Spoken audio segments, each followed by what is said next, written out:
Hello everybody, welcome back to another reading of the Municipalists by Seth Fried. Before her alleged kidnapping, Sarah Laurie was a rising sophomore at Newton College, a private school tucked away in Barrington Heights. It was the North Side's wealthiest neighborhood, with its lush, flowered medians, sidewalks peopled by elderly women in furs, and doormen in epauleted blazers and flat back-billed caps. Owen and I couldn't have looked more out of place that Monday morning as we marched hungover up Telmont Avenue toward the Newton campus. My other clothes were still in the model tenement, so I'd had to sleep in my suit at the YMCA, where Owen and I had passed the night. Owen had lain faced out on the linoleum floor of our room with his arms at his sides, shifting only twice to vomit into the plastic garbage bin at the foot of my bed. In the morning, I'd have to give the tie clip a few hard flicks to rouse him. He was upset at first, but once I explained my plan to find Kirkland through Sarah Laurie, he was on his feet and full of questions. "How is this supposed to help?" he said, straightening his hair and changing his suit in our room's small mirror. "The whole city has been looking for her since she ran off. We don't need to find her," I said. "We just need to learn more about her." Laurie's video went live the night before Kirkland attacked headquarters. That was an unnecessary risk Kirkland either allowed or couldn't prevent, so if we're looking for loose ends, Laurie seems like a good place to start. Owen stopped fussing with his tie and gave this some thought. Human beings are weird, but when it comes to love, he admitted. "I read an article the other day about a woman in Houston who tried to marry her pet turtle." This comment hung in the air for a moment, but I was eager to get him on board, so I agreed enthusiastically, at which point he started to talk about the plan as if it were his idea. It took him only a few seconds to analyze every feature article ever written on the subject of Sarah Laurie.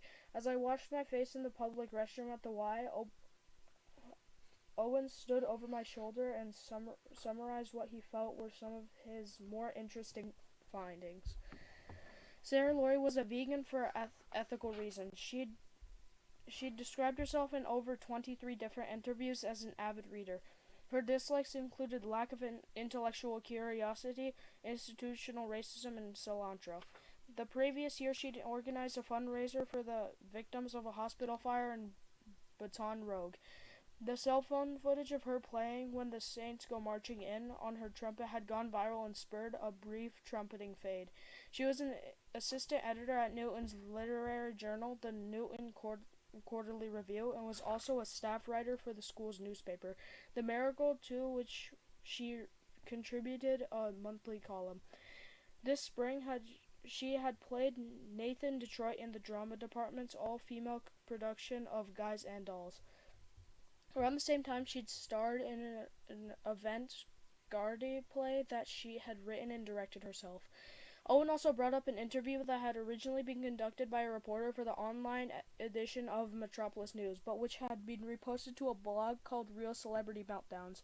It was from over a year ago and showed Laurie conservatively dressed and seated across from a young male journalist, discussing an event she was planning for the Metropolis Food Bank.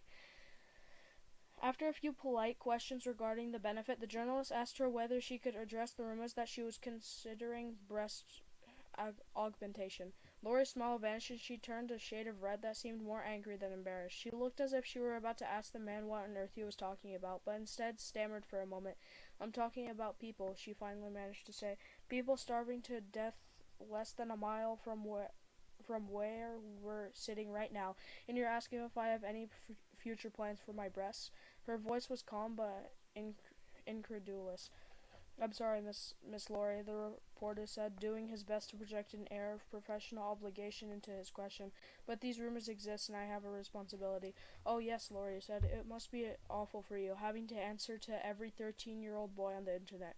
"So," the reporter said, pushing ahead, "there's no truth to the rumors?" "Actually there is," she said, pointing at the reporter. "I'm about to have this removed right now." She turned to someone off camera, and soon a well-dressed older woman with a clipboard informed the man that the interview was over.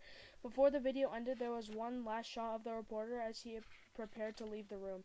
his expression a convincing attempt at bewilderment, though his slight smile showed that he had gotten exactly what had hoped to out of Sarah Laurie. When the video ended, Owen turned to me and said 7 million views. I shook my head. No teenager should have been expected to cope with such a perverse level of attention. And while her apparent attachment to Kirkland remained a mystery, it was so obvious to me why she might have been eager to withdraw so dramatically from public life. This sad insight made it that much more awkward when Owen and I concluded that since her interests at Newton seemed mostly literary, the next logical step in our investigation was to steal a copy of her library records, which Owen was able to access remotely on account of the school's outdated computer system. Now it was barely 7 in the morning, and I was walking through one of the richest neighborhoods in the world, wearing a wrinkled suit that stunk of stale booze. After a while, I caught Owen regarding me with what looked like a concern, and I asked him if everything was all right. He paused in an obvious effort to phrase something carefully, then said, "Last night after the bar. Yeah, you talked about model trains a lot." "Oh, like a lot. I had no memory of discussing my hobby with Owen, and I was wondering what I could have said. "I collect them. Henry, I know." "Sorry," I said. "It was just because—" Owen's expression froze at what he seemed to expect would be more train talk. I'll keep the train stuff to myself," I said. "Not forever," Owen said. "I just think I've hit my limit for this trip." This conversation was luckily interrupted when an older woman passed by with her corgi, took in our messy appearance, and abruptly crossed to the other side of the street. I shot Owen a meaningful glance, and he nodded in agreement before turning us into a pair of well-dressed older women. The disguises proved effective, earning us half a dozen friendly greetings from various doormen as we continued up the avenue. When we walked up to the gates of Newton's campus, Owen gave the young guard in the security booth a matronly frown, and he waved apologetically, buzzing us in. All schools in the city had suspended classes in the wake of the attacks. Newton was now no exception. Its campus deserted and quite quiet except for the snapping of a flag at half-mast in the middle of the main quad. This sound was joined by our footsteps as we followed the paved paths that led to the school's library.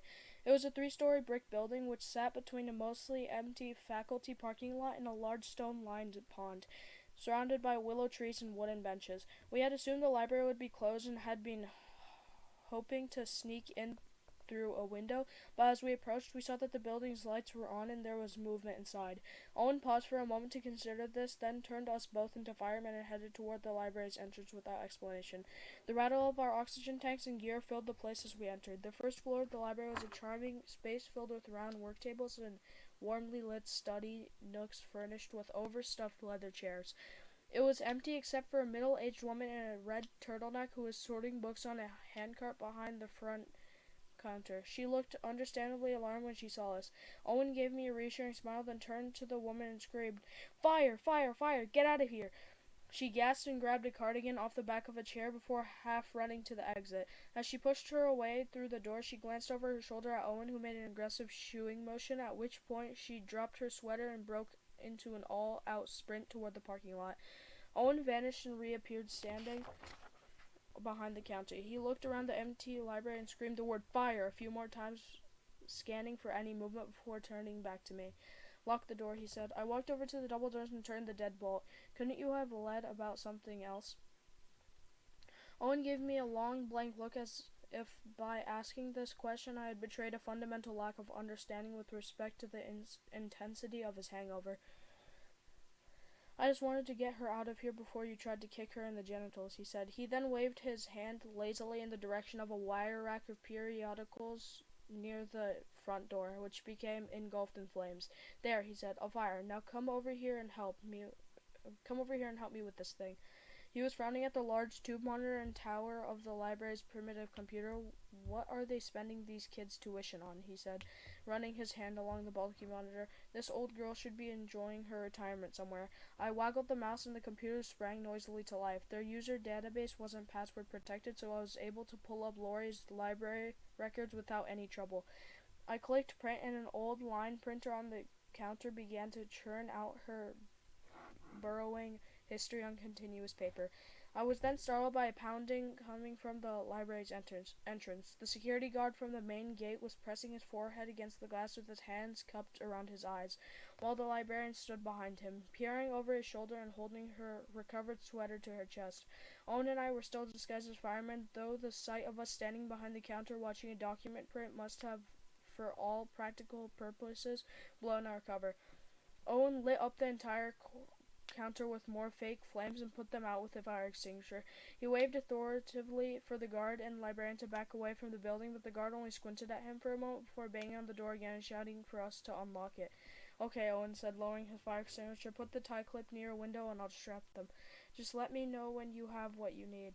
I pulled off the clip and headed towards the front windows, where I placed it on the sill. I was barely halfway back to the counter when my fireman disguise disappeared and I heard the guard and librarian begin to scream, the sound becoming gradually softer as whatever monster Owen had conjured chased them toward the parking lot. He had bought me some time, so I decided to see what else I could find on Lori and the library's computer by searching the catalog for any of her student writing. Dozens of hits came up for her contribution to the Marigold, bound as issues of which were kept in the periodical section on the second floor. There was also a listing in the library's drama section for the play she had written. My hangover was gaining on me, and I was pouring boozy sweat by the time I made it upstairs to the Marigold's archive. I pulled the most recent volumes off the shelf, then grabbed the bound manuscript of her play from the drama section. From outside there was a loud roar and more screaming. I took the books under my arm and moved to the window at the end of the stacks to see how Owen was doing. Given his performance at the museum, I was surprised that he had only turned himself into a bear. Granted, the appearance of a 1,500-pound Kodiak bear in the middle of a city campus was strange, but compared to a clown monster, the choice of bear attack was at least beginning to approach the outer realms of subtlety. Owen had scared the librarian and guard up onto the roof of a Honda Civic. The two held each other and wept while Owen paced around the car with his mouth foaming. Across the parking lot, I spotted a large dormitory and realized that, while comparatively understated, Owen's bear was most likely drawing too much attention. I rushed back down to the lobby where I attempted to leap over the front counter to retrieve Lori's borrowing history. Instead, my shoe caught on one of the computer cables and I fell over the counter, pulling the old monitor and tower down onto the floor with me. My other foot winged a metal shelf filled with reserved books. It teetered precautiously for a moment before falling back and knocking over another shelf behind it. Once I'd gotten up and dusted myself off, I tore Lori's record from the printer. I retrieved the tie clip on my way out to the door and told Owen it was time to go. He projected his voice into my ear, telling me to make my way to the front gate. Halfway there, Owen's roar died down and I saw that he was running alongside me. At the campus entrance, I entered the empty guard booth and opened the gates. Just then, a truck from Metropolis Animal Control pulled up the main drive and Owen waved it through. The driver slowed as he passed us and rolled down his window, asking us for the directions to the school's library. Owen, wearing a guard uniform, told him where to go, then thanked him, letting him know he had showed up just in time. Thank you everybody so much for watching part 17. I hope you guys enjoyed. I'll see you guys in the next video. Have a great day. Bye.